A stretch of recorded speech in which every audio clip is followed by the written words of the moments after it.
In the shadowed heart of the Carpathian mountains, in a place forgotten by time, stood the chapel of the Silent Tear. For 800 years, its centerpiece was an icon, not carved, but grown from the prayers of generations. A simple, dark wood image of the Virgin Mary. It was their light, their silence, their shield, until the day the silence was broken.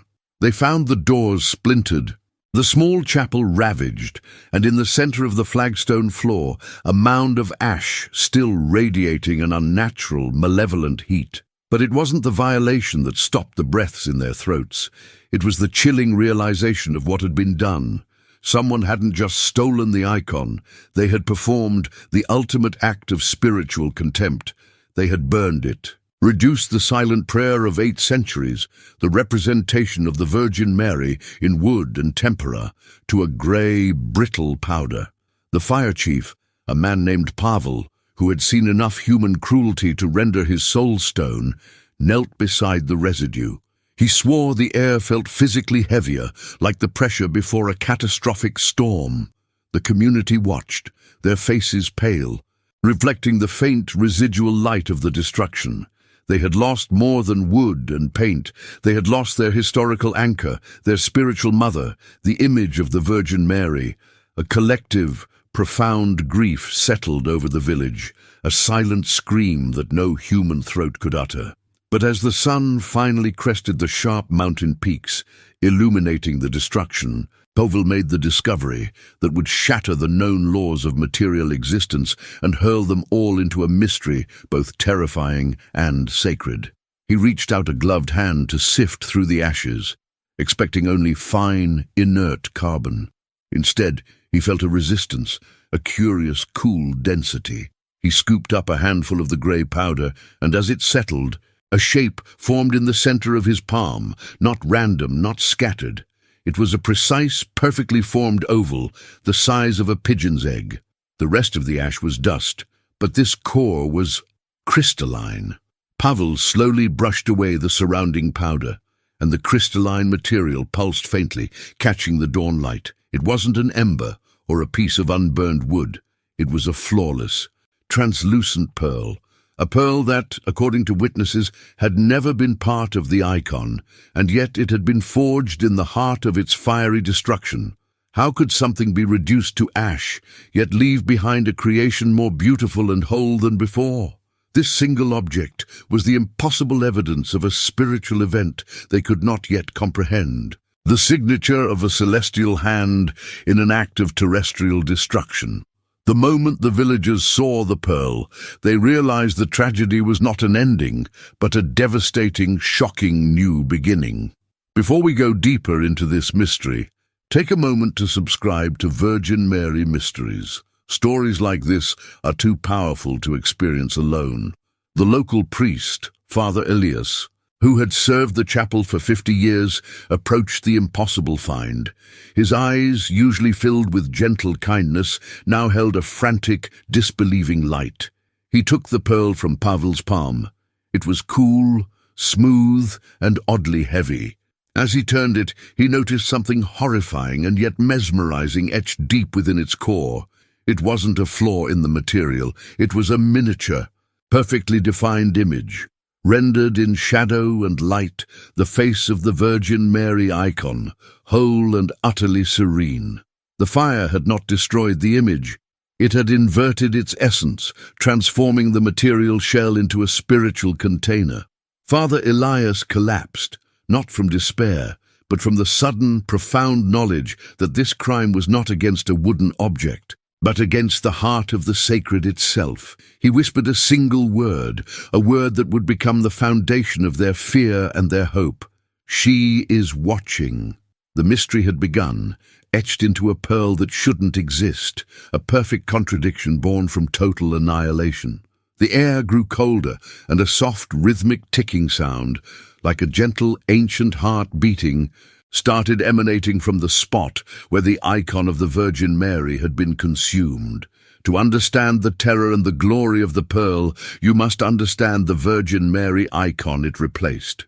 It was not a masterpiece of Renaissance art. There was no gold leaf or jeweled crown. It was known only as the Sorrow of the Silent Tear, an icon reportedly carried across the harsh Balkan lands by a solitary, nameless monk during the great schisms of the 12th century. The wood itself was an unknown species, dark and strangely resistant to decay, even in the damp mountain air. Legend held that the monk, exhausted and despairing, had wept over the unfinished wood blank, and his tears, prayers of pure, selfless anguish for a fractured world, had stained the surface, miraculously revealing the serene, sorrowful face of the Virgin Mary. This was not an object painted by human hands, but imprinted through human devotion. It was said that the icon never left the chapel, not even during invasions or plagues. Its significance lay not in its beauty, but in its unbroken presence, a spiritual sentinel for the village of Armenia. Generations were baptized before it, confessed their darkest sins under its gaze, and brought their deepest sorrows to its feet. It acted as an emotional barometer for the community. When Armenia thrived, the wood seemed to deepen in color, radiating a comforting warmth. When despair struck, a thin, almost invisible film of moisture would appear on the Virgin Mary's painted cheek, earning its title. The family tasked with its guardianship for centuries were the Veselovs, a line of humble sextons who lived in a small stone cottage attached to the chapel wall. Their duty was simple yet profound: clean the dust, light the candles, and never, under any circumstance, touch the icon without the deepest reverence. Elara Veselov, the last of this lineage, was a woman in her late 70s, eyes the color of faded denim, and a silence that felt older than the mountains. She was the one who found the doors shattered, who first breathed the acrid smoke, and whose spiritual shock registered deeper than anyone's. Elara carried the icon's memory in her bones. She recalled the countless nights she had heard faint, melodic humming emanating from the chapel when she lay in bed, a sound she always attributed to the silent tear confirming its presence. Now, her life's purpose, the sacred trust of her ancestors, was reduced to a handful of ash and one inexplicable pearl. This emotional connection to the physical object fueled her internal conflict. Had the Virgin Mary abandoned them, or had this ultimate desecration been permitted for a reason infinitely more profound? Elara believed in the protective power of the icon. Its destruction felt like a personal failure, a rending of her own soul. As the villagers gathered, arguing over the fate of the crystalline pearl, should it be hidden, protected, analyzed, Elara walked straight to the cold, scarred slab of stone where the icon had stood. She pressed her ear to the cold, rough surface. She had to know if the rhythmic ticking sound that Pavel had heard was still there. It was. It was faint, consistent, and strangely vital, like the steady pulse of a sleeping giant. The fire had vaporized the wood, but it had not silenced the presence. If anything, the spiritual energy had been compressed, focused into that very spot. Elara then reached out and placed the mysterious pearl, cool and heavy, directly onto the stone slab. As the crystalline object made contact, the faint ticking intensified immediately, morphing into a low, resonant thrum. The ground didn't shake, but everyone standing nearby felt it, a deep, internal vibration that resonated in their chest, clearing their minds of fear and filling them with an overwhelming momentary sense of crystalline clarity. Elara felt a silent, sharp command, not spoken in words, but in pure emotional certainty. The pearl was not a replacement. It was a key to open the next phase of the mystery, a message from the Virgin Mary, delivered through an act of ultimate sacrifice. But a message always requires an interpreter, and Elara, the heartbroken keeper, knew she was about to be asked to pay a price far greater than grief. The initial shock gave way to a strained collective hypervigilance. The mystery of the pearl, its impossible creation, and the image of the Virgin Mary suspended within, was overwhelming enough. But the signs didn't stop at the artifact. They began to bleed into the environment, confirming that the spiritual event was ongoing, volatile, and deeply embedded in the chapel's structure. The first and most unsettling sign was the scent. Despite the fire being fully extinguished and the chapel aired out for days, the air was saturated with a distinct, complex aroma. It was not the smell of smoke, nor was it the usual musty scent of an old stone building. It was the scent of frankincense and something akin to fresh, raw earth, a smell associated with both burial and resurrection. It was faint at times, then powerfully overwhelming, making several villagers dizzy with its sudden intensity. The odor clung to the clothing of anyone who entered the chapel, forcing them to carry the mystery outside its walls. It was a sensory branding, a physical reminder that the boundaries between the sacred and the ordinary had dissolved. The second sign was auditory. Father Elias and Elara Veselov reported hearing faint, disembodied musical notes. They were simple, single tones, always appearing just as the sun set, echoing off the stone walls. They didn't form a recognizable hymn. They were too pure, too precise, like tuning forks struck in sequence. Elara described them as a celestial cipher, a sound that felt more felt than heard. The notes created an internal tension, demanding attention, forcing anyone nearby to pause and strain their ears, searching for the source that never revealed itself. This auditory tension kept the small community constantly on edge, knowing the mystery was literally surrounding them. But the most potent sign centered on the site of the icon's destruction. The flagstone floor was badly scorched, cracked by the intense contained heat. Yet, paradoxically, the burned stone began to radiate an inexplicable warmth. It was not the heat of residual fire. It was an enveloping, comforting temperature, a warmth that defied the icy mountain air leaking through the broken door. Skeptics tried to explain it away, residual heat deep in the foundations perhaps, but thermometers consistently registered normal ambient temperatures a foot above the floor. The heat was localized, powerful, and felt only by the skin. One afternoon, a young boy, completely overcome by sorrow and cold, crept into the chapel and lay down on the scorched stone where the image of the Virgin Mary had been consumed. His mother later found him there, not shivering, but sleeping soundly, his face slack with a peace he hadn't known since the fire. He woke up later, his fever broken, and he reported dreaming not of the fire, but of a quiet light. The scorching of the stone, intended as an insult, had seemingly created a spiritual crucible, a zone of palpable protective energy. The destruction was actively generating comfort.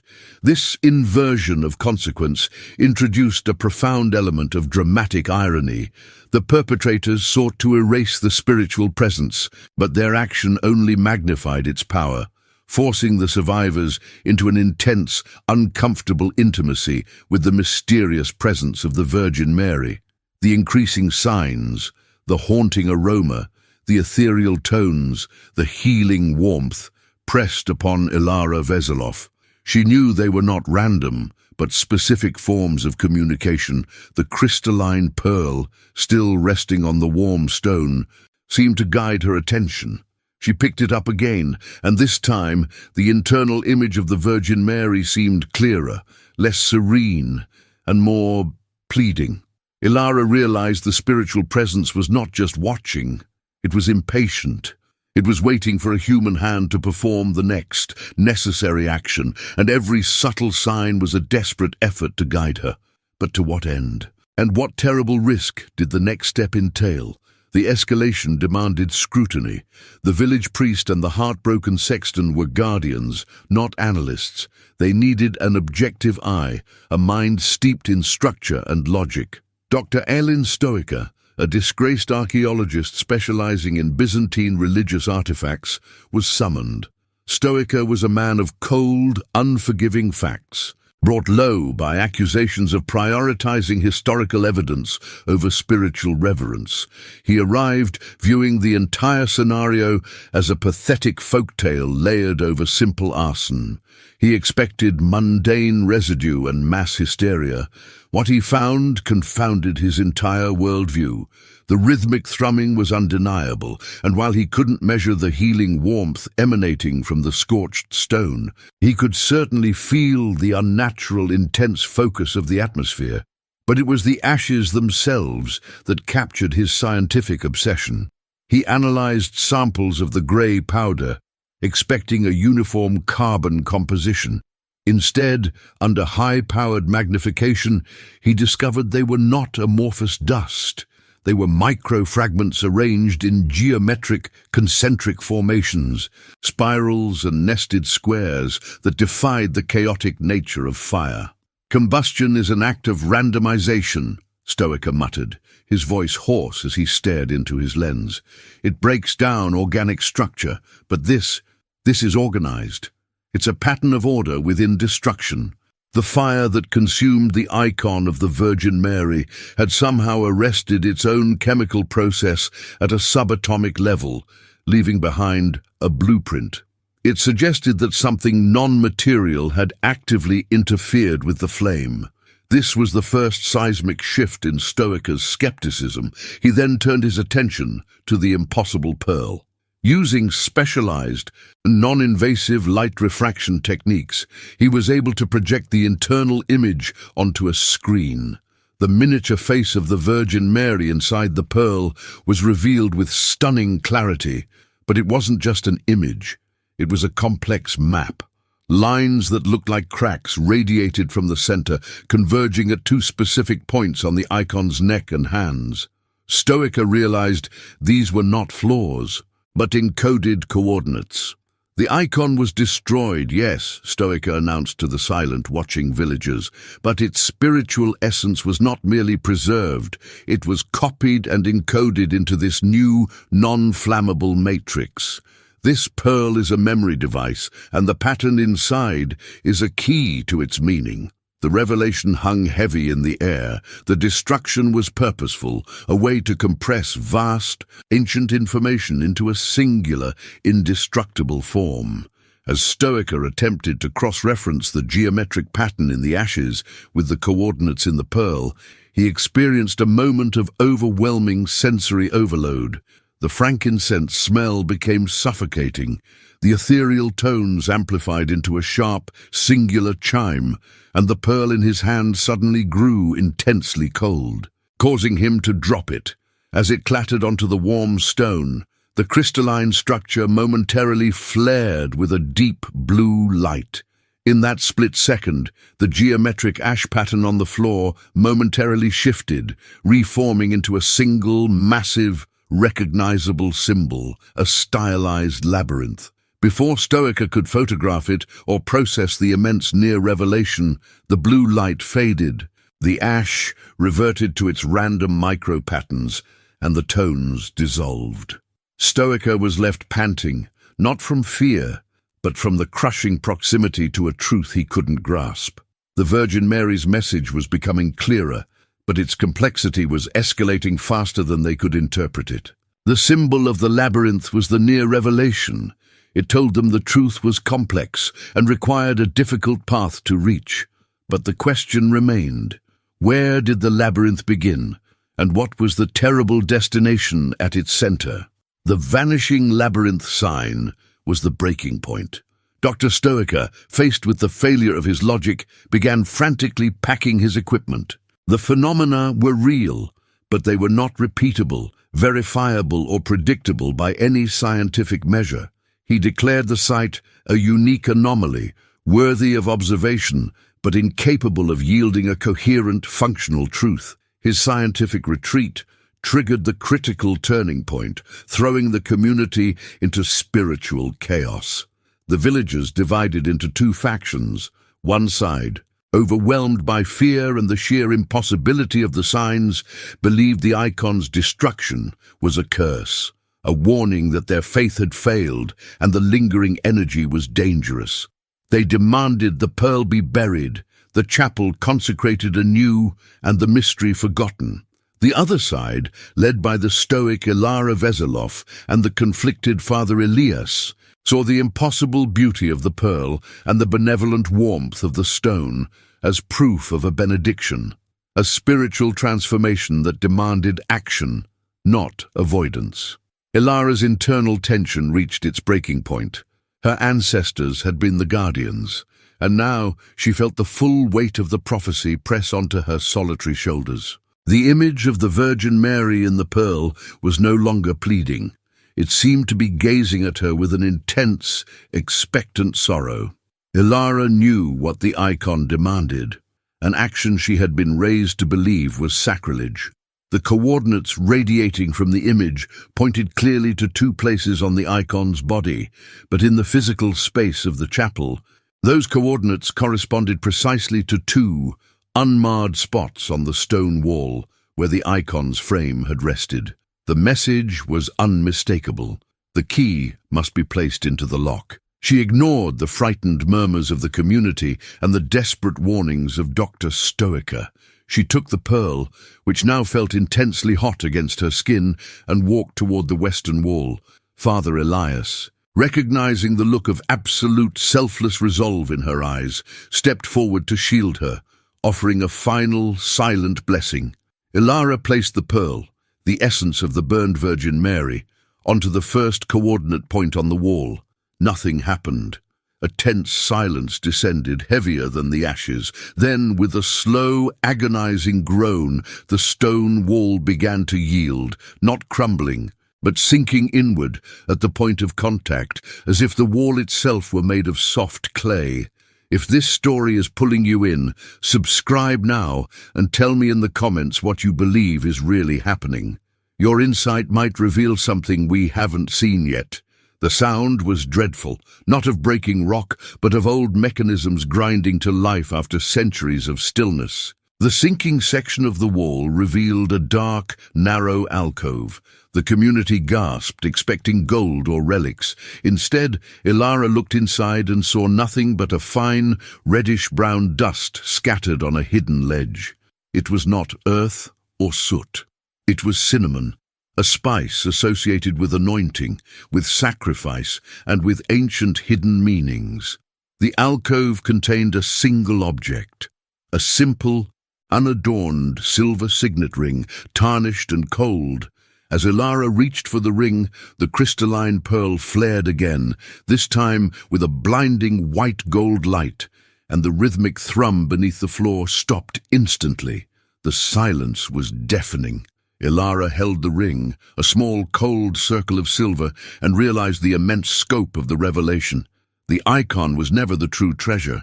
It was merely the map to this hidden spiritual mechanism, but the cessation of the rhythmic thrumming felt less like an achievement and more like a final, terrifying activation. The mystery was no longer a symbol to be deciphered. It was a clock that had just started ticking down. The cold cessation of the rhythmic thrumming after the silver ring was discovered created a heavy, oppressive silence. Dr. Stoica, jolted out of his scientific retreat, was now fully captivated, his skepticism obliterated by the physical engineered complexity of the reveal. He carefully examined the small, narrow alcove. It was too small for storage, too specific for a simple hiding place. The placement of the cinnabar dust and the ring suggested a ritual function, a designated point of exchange. Elara Veselov, holding the tarnished silver ring, knew instinctively where it belonged. The second coordinate point, radiating from the image of the Virgin Mary in the pearl, which corresponded to a mirror location on the chapel wall. She approached the second spot. This time, there was no sound of grinding stone. As she placed the ring against the stone, it did not sink or crumble. Instead, the stone slab, roughly 6 feet wide, simply dematerialized, sliding silently sideways into the wall with impossible grace, revealing a cramped, centuries-old passage leading downward, steeped in shadow and the lingering scent of old mountain air. This discovery changed everything. The icon of the Virgin Mary was not just a symbol of faith for the village. It was the spiritual lock protecting a deeper, physical truth hidden beneath the chapel. The burning was the violent, terrible action that had inadvertently forged the key, the pearl, needed to unlock the mechanism. The perpetrators had sought to erase the symbol, but their destruction had instead initiated a profound, unwanted revelation. Dr. Stoica, forgetting all caution, rushed forward, illuminating the narrow passage with a powerful flashlight. The stone steps were smooth, worn down by invisible feet. They descended steeply into the bedrock of the mountain. Elara, however, paused. The image of the Virgin Mary in the pearl, which she still clutched in her left hand, now seemed to be looking backward, not forward, as if cautioning her about the path they had already travelled. It was Father Elias who had to urge her forward, whispering, "The Virgin Mary gave us the key, Elara. We must see the message she protected."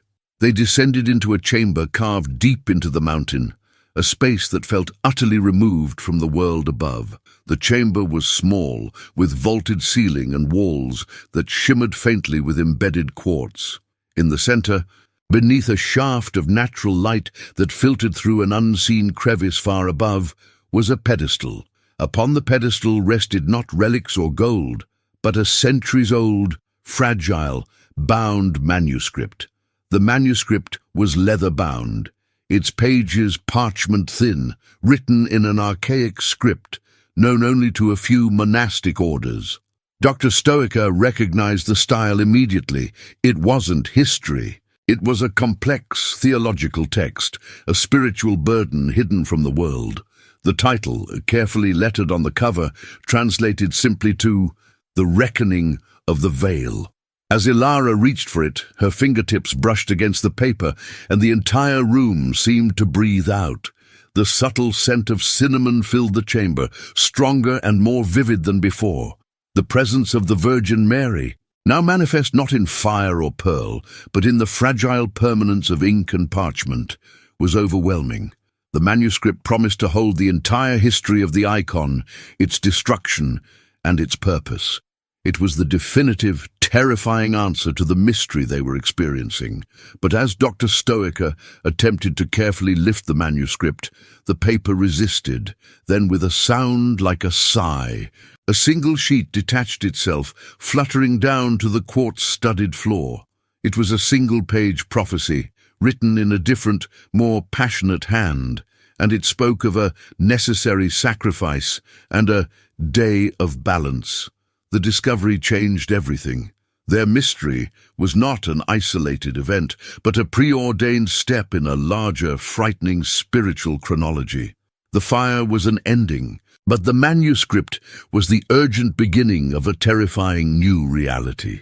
The revelation of the reckoning of the veil forced an immediate, intense confrontation, not with an external enemy, but within the hearts of the three individuals present. They were no longer investigators. They were participants in an ancient spiritual drama.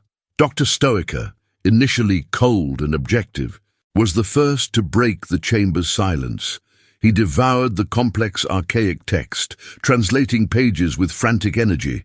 The manuscript detailed the true history of the icon of the Virgin Mary.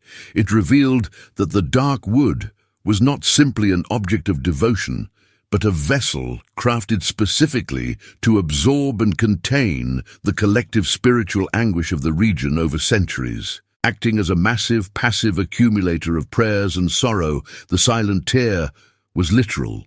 The terrifying core of the manuscript lay in its final chapters. The icon was designed to hold this burden until a specific prophesied moment, known as the Day of Balance. At this point, the icon was meant to be ritually destroyed by fire to release the accumulated spiritual energy into the world, protecting the region from a catastrophic unseen threat. The destruction, intended as a sacrilege by the perpetrators, was in fact the preordained catalyst for a divine intervention. The fire that consumed the wood was necessary, but the spiritual battle lay in the interpretation of the consequence. The real confrontation centered on the single detached page of prophecy. It warned that the release of this energy was not automatic. It required a necessary sacrifice, the voluntary offering of the lineage of the guardians. The text was chillingly clear. The final keeper must perform a ceremonial act of renunciation of all worldly comfort and personal attachment to complete the spiritual circuit, or the released energy would remain chaotic, turning the protective force into a localized, destructive instability. For Elara Veselov, this was the ultimate emotional battle. The Virgin Mary had not abandoned them. She had prepared them for this sacrifice. Elara's grief over the icon was instantly replaced by a crushing, existential fear, the fear of fulfilling her ultimate, terrifying purpose. She had to voluntarily give up her life's anchors, her small home, her memories, her very identity as a keeper, to achieve the purification required by the prophecy. She was being asked to step into the role of the necessary sacrifice, a spiritual offering far greater than the wooden image. Father Elias, shaken by the text, saw the profound religious symbolism, the destruction of the material object, the icon, to reveal the spiritual truth, the power of sacrifice, mirroring the deepest mysteries of faith. Yet, he wrestled with the agonizing moral choice of allowing Elara, his spiritual daughter, to commit to such a path. Dr. Stoica, the man of science, saw only a ticking clock. His analysis of the text, cross-referenced with local geological records, revealed that the catastrophic event the icon was meant to avert, a localized massive mountain shift, was due to occur within the next 48 hours. The energy released by the burning was volatile, and without Elara's sacrifice to stabilize it, the town of Omenia would be utterly wiped from the map. The confrontation was settled by an immediate, desperate urgency. They had to stabilize the spiritual energy now, and the prophecy demanded Elara's soul-shattering obedience.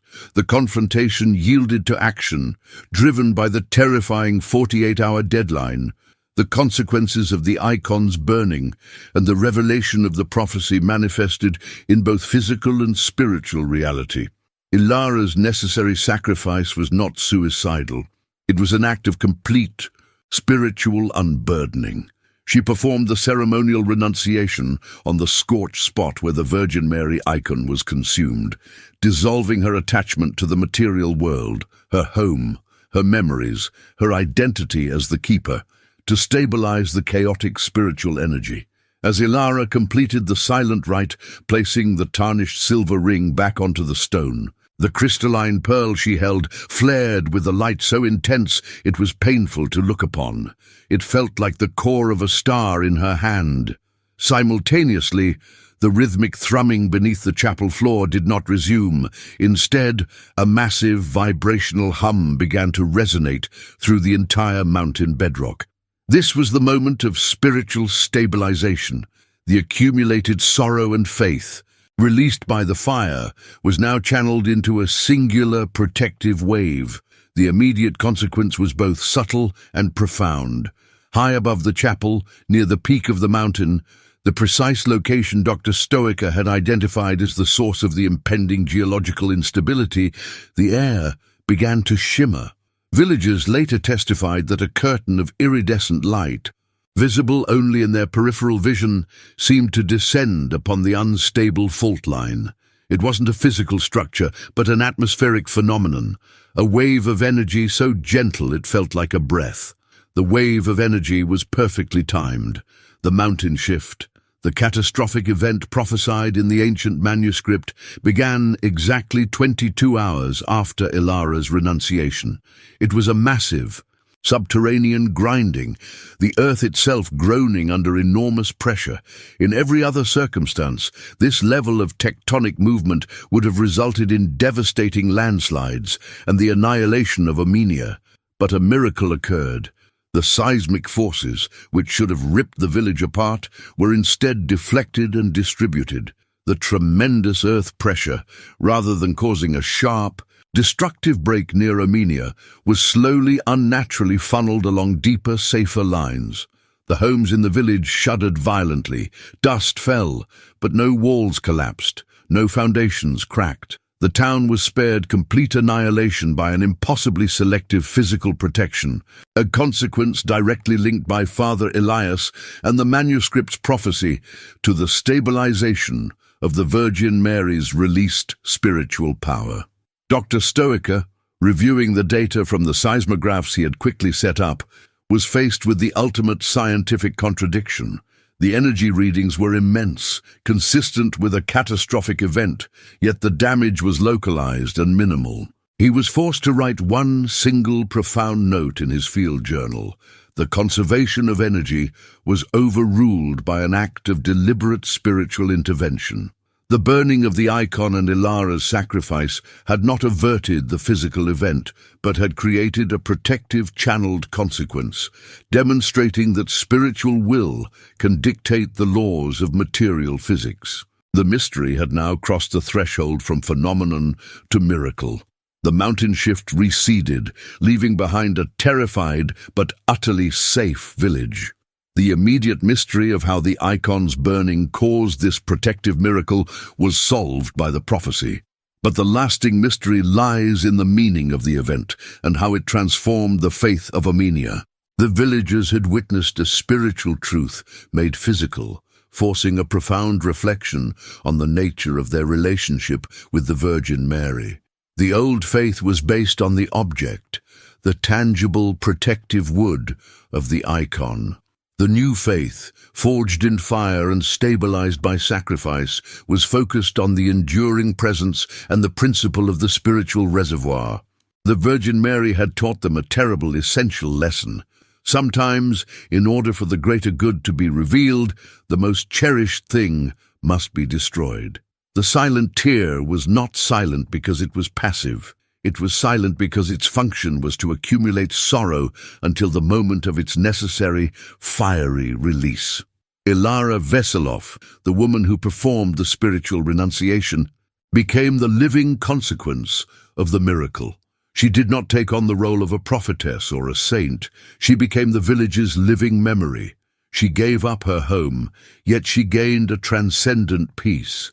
She now walks the village paths, not mourning the lost icon, but observing the subtle changes in the community's behavior. The villagers are kinder, less materialistic, and their prayers are offered not in fear, but in deep, quiet gratitude for a mercy earned through profound sacrifice. The pearl, the miraculous artifact born of the fire, remains on the scorched stone of the chapel. It no longer flashes with intense light or emits a deep thrum. It is cool and luminous, a permanent visible reminder of the spiritual compression that occurred. Dr. Stoica, who chose to remain in Armenia, has devoted his life to translating the rest of the reckoning of the veil.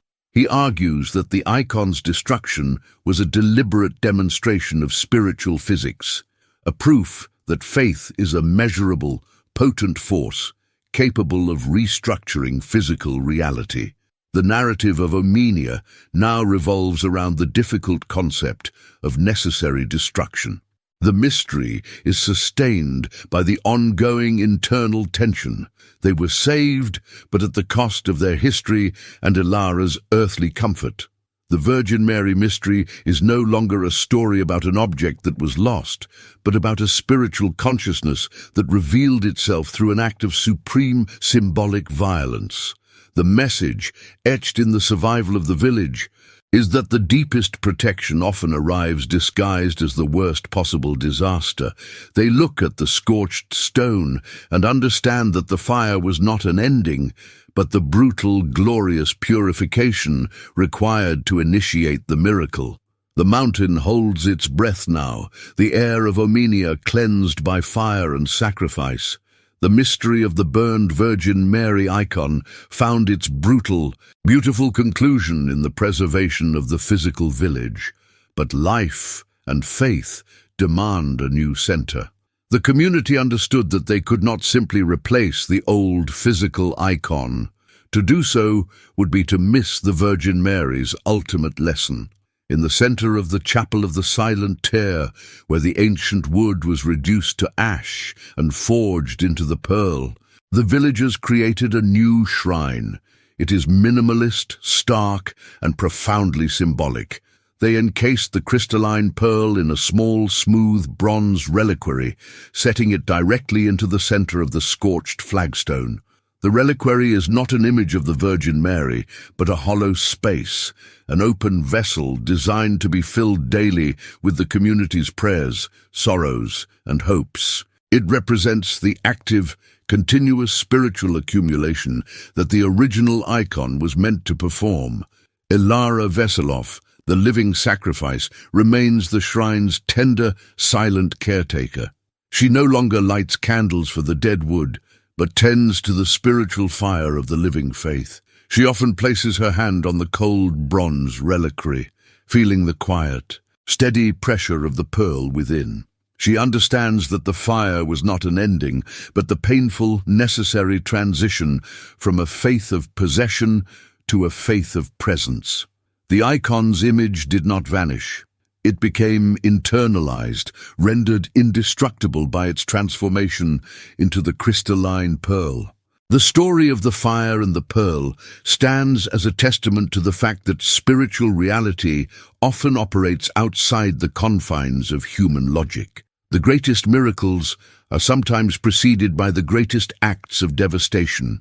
They tried to burn the icon of the Virgin Mary, but the fire was merely a tool that released 8 centuries of channeled spiritual force, saving a village and rewriting the deepest meanings of faith. The ultimate cliffhanger remains etched in the final, untranslated pages of The Reckoning of the Veil.